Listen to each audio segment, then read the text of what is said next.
welcome back to my channel. Lincoln and I are coloring, I don't know if he'll let me show you. It's a water, it's like you put water in the little brush and then you put it over the paper and it colors where the wetness is. Maybe he'll let me show you later. Anyway, we're doing arts and crafts in a clean way, so no paint spillage here. But he's making a choo-choo train. Do you want? This is the brush, and this is here. Let me show. This is what we're working on. All right, that's all you're gonna get. That's all you're gonna get. So anyway, yeah. I want to talk a little bit about my job today. So I work in hospice. I go to people's homes, so I travel from home to home. And hospice, for those who don't know, is dealing with people who are dying, that are actively dying, meaning like they've been given a diagnosis that they have less than 6 months to live.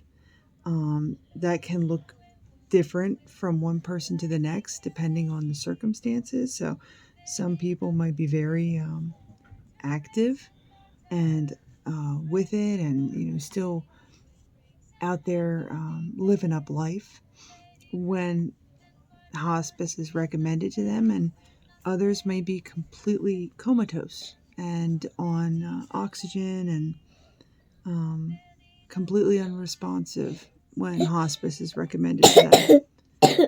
So it's a very wide array of people.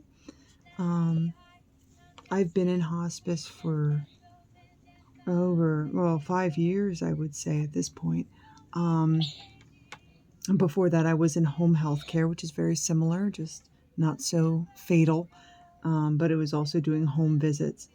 And then prior to that, I was a registered nurse in a mental hospital. So maybe someday I'll talk about that too. I spent 7 years working in a mental hospital, inpatient, which I like to watch horror games. I think I've mentioned that a few times. And there are so many horror games about mental hospitals, and I swear I could write a horror game that was 100 times more realistic, but just as scary, like an actual mental hospital situation. Not to say that they're bad, but just going in there as a patient and being in a state of like a psychotic break and not knowing where you are, being held down to be administered injections to, and just, I don't know, just the disorientation, the loud noises at night, how people shine flashlights on you every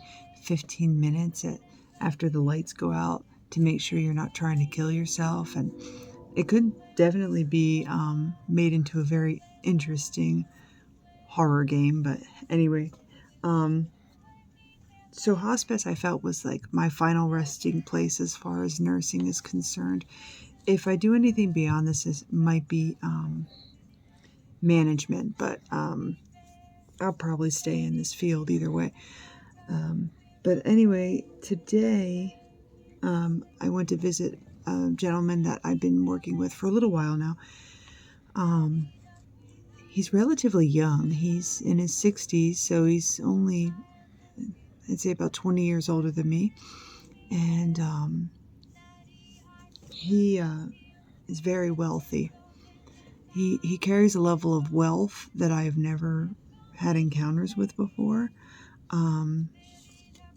I grew up very poor. My mother was a single mother up until I was in 9th grade, so I was like 13 or so. She ended up remarrying, but prior to that, I had no father in my life. My father kind of abandoned me when I was very young. My father left us. He, I think, paid my mom, or was supposed to pay my mother, $25 a month in child support, which he rarely ever did. So she basically had to take care of me and my oldest brother. I have two brothers, on her own. So we lived in a trailer, and we didn't have cable television. My mom sewed me stuffed animals, and she would make my clothing. Not all of it, but some of it she would make herself. She was resourceful. If I asked for a snack, she'd throw things together. She made us, the one night, all she had to give us for a snack was she had some leftover cake icing, and she put it on saltine crackers, and that was our snack, and it actually is pretty good. We still sometimes, I'll still have that as a snack sometimes, even though it was just something she threw together because she had nothing else to feed us. But I mean, everybody's kind of has a story like that of struggling, if not in your childhood, maybe in your early adult life.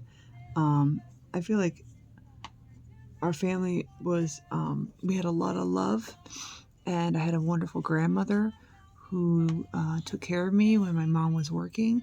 So there really wasn't a lot that I asked or needed for, because of the unity of my family. But in any case, I'm not used to wealth, and I don't really know how to behave around it. I certainly would be considered the help.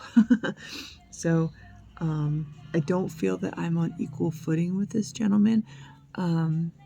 He is a landowner. He is, in many ways, an investor in various assets, and he has stage 4 brain cancer. And from the time that I met him a couple weeks ago to now, he has forgotten how to hold a fork. So it is a pretty advanced and rapidly moving brain cancer. So I won't be in there for very long, which is good because I'm kind of worried about messing up, saying the wrong thing, doing the wrong thing, offending them. I think that when you carry that level of wealth, whether you want to or not, you have some entitlement. Sorry, hold on. Dropped the brush. Here's our progress. The thing is, it dries, so you just keep working on it. Keep working on it. Anyway, it gives me thinking. Like, I feel like someone of that standard kind of has an expectation that doors are open for them. If they don't open easily, they open the hard way, or they open with wealth. Like, you would think that someone that has that kind of money has every opportunity allotted to them, and I'm sure that he has. I'm sure that they have done everything that they could. But the Lord takes us when the Lord wills it, and stage 4 brain cancer, and he forgot how to use the fork in 2 weeks. My God, he won't last till spring. I don't know if he'll last till February. So this is going to be a very emotional and exhausting journey that I'll be taking with this family, because of their expectation. Because, today I went in there, and his wife is like, well, he's doing horrible. What are we going to do about this? We need to fix this. And I said, there is no pill to teach you how to hold a fork. We could show him how to hold a fork, but he'll forget something else. Something else will escape him. He's going to lose his vision. He's already feeling like he's lost a lot of function on the right side of his body. He can't stop crying. Don't get me wrong, it's not that he is sad. It's just he has lost all control of his emotions. as a result of the cancer. It has done something to his brain to make it that he won't stop weeping. So brain cancer is kind of fascinating in the way that it just kind of, I've told many patients, when you have brain cancer, it's a mixed bag. We don't know what we're going to get. I've had patients, this one lady who had brain cancer wouldn't stop hiccuping all the time. She kept hiccuping, and they're like, well, what can you give her? What pills? What should we do? What, blah, blah, blah. And it's like, we can try some things, and we did, but in the end, it was the cancer, and she died hiccuping. It's hard to say, but I mean, she died. She was still hiccuping. It never went away. So that's the thing with brain cancer, is you don't know what it's going to turn into. I think that there are things that we need to be grateful for in these circumstances. He will not be in any pain. The type of cancer he has does not spread. There are some cancers, especially when it goes to the bone, that are so hideously painful that people wish for death. And we give them so much morphine, and it's not enough. So he won't have that experience. He will die quickly. He won't have to spend years and years looking in a mirror, wondering who he is, and forgetting the name of his son. Oh gosh, sorry. My son is shaking the desk. Okay, yeah, because like people with dementia, another way to affect your cognitive function, dementia, Parkinson's, like these people forget slowly, very slowly, slowly enough that they realize they're forgetting. And how scary that must be to realize that you are losing the memories, like your brain is decaying and robbing you of every precious moment of your past, slowly, one memory at a time. He may forget how to hold a fork, but he's going to remember his son's name, I'm pretty sure, until he dies. And if he doesn't, at least it's going to be quick. So there are blessings in this, but it's always interesting when you get the young ones, because usually it's cancer.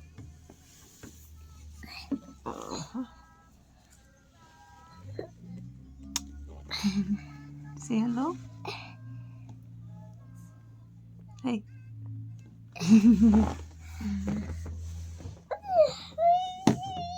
So I'll keep you updated on that one. I figured if it interests you guys, maybe once a week I'd talk about my job and what's going on. Of course, I can't go into any great detail. We all know what HIPAA is. But I can at least briefly go into, circumstances that I find interesting. So if this is something that interests you, that you'd want to hear more about, yes, I'd happily share. So yeah, just let me know in the comments. And if you like that, maybe I'll do this every Wednesday. I figured since I'm posting, I'm going to be trying to post every day. I wanted to get into a rhythm of frequent topics, so I'm not constantly trying to find new content. So if this is something that seems interesting, then this will be our Wednesdays. But anyway, let me know what you think. Feedback is important. Okay, buddy. He wants me to put on my night shirt. Here's my shirt for the day. Getting through life, one stitch at a time. That's me. So I'm going to put on my pajamas and go spend time with my family. Thanks for watching. Bye.